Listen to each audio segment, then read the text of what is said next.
ನೀನು ನಾಳೆ ತಿಗ ಮುಚ್ಕೊಂಡು ರೂಮಲ್ಲೇ ಇರ, ನಾವು ಹೋಗ್ತೀವೆಲ್ಲ. ಕಿದರ್ ಜಾನೆ ಕಾ ಗೈಸ್ ರೂಮು ನೀನು ರೂಮಲ್ಲೇ ಬಿಟ್ಟು ಬಂದಿದ್ರೆ ಸರಿ ಹೋಗಲ್ಲ. ಸುಮ್ಮನೆ ಕರ್ಕೊಂಬಂದಿದ್ದೆ. ಸೀಟ್ ಬೆಲ್ಟ್ ಹಾಕ, ರೇನ್ ಕೋಟ್ ಹಾಕೊಂಡು ಸುತ್ತಾ ಇದ್ದಾರೆ ಜನರು, ಆದ್ರೂ ಗೋವಾಗೆ ಬರೋದು ಬಿಡ್ತಿಲ್ಲ. ಯಾವ ಗೋವಾ ಅಂದಿದ್ದು? ನೀನ್ ಎದ್ರಗ್ ಸಿಕ್ಕಾಕಳೆ ನೀನು. ನಿನ್ಗೆ ಹಬ್ಬ ಕಾಣಿಸ್ಲಿಲ್ಲ ಅಂದ್ರೆ ಗುರು ಮ್ಯಾಪ್ ಹಾಕೋ, ಹೇಳ ಅಲ್ಲಿ ರೈಟ್ ಅನ್ಸುತ್ತೆ ಕಣ. ರೈಟೇನಾ? ಮತ್ತೆ ಬರೋಣ ಬಾ. ಇಲ್ಲಿ ಮತ್ತೆ ತಿರುಗಿಸ್ಬಿಟ್ಟು ಮತ್ತೆ 10 ನಿಮಿಷ ಹೋಗ್ಬೇಕು ಆ ಕಡೆ. ಇದ್ರೆ ಶೂಟ್ ಮಾಡಿ ಸಾಯಿಸ್ಬಿಡ್ತೀನಿ. ಇರಿಟೇಷನ್ ಕಣ್ರಿ, ಕಳ್ಸಿ ಆಚೆ. ಏಯ್ ನೀನು ನಾಳೆ ತಿಗ ಮುಚ್ಕೊಂಡು ರೂಮಲ್ಲೇ ಇರ, ನಾವು ಹೋಗ್ತೀವೆಲ್ಲ. ನಿನ್ ಮೂಡ್ ಬಂದ ಬೈಕ್ ಹಾಕೊಂಡ್ ಬಂದ್ಬಿಡು.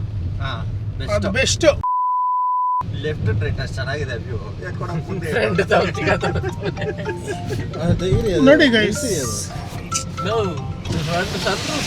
ವಾಟರ್ ಇದೆ, ವಾಟರ್ ಪ್ರೂಫ್ ತಾನೆ. ಬೈಕ್ ಹೊರಗಡೆ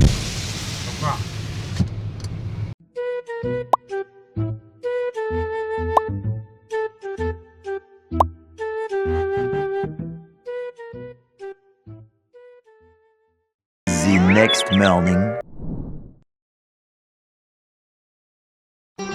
ಮತ್ತೆ ಭೇಟಿಯಾಗೋಣ. ನಮಸ್ಕಾರ.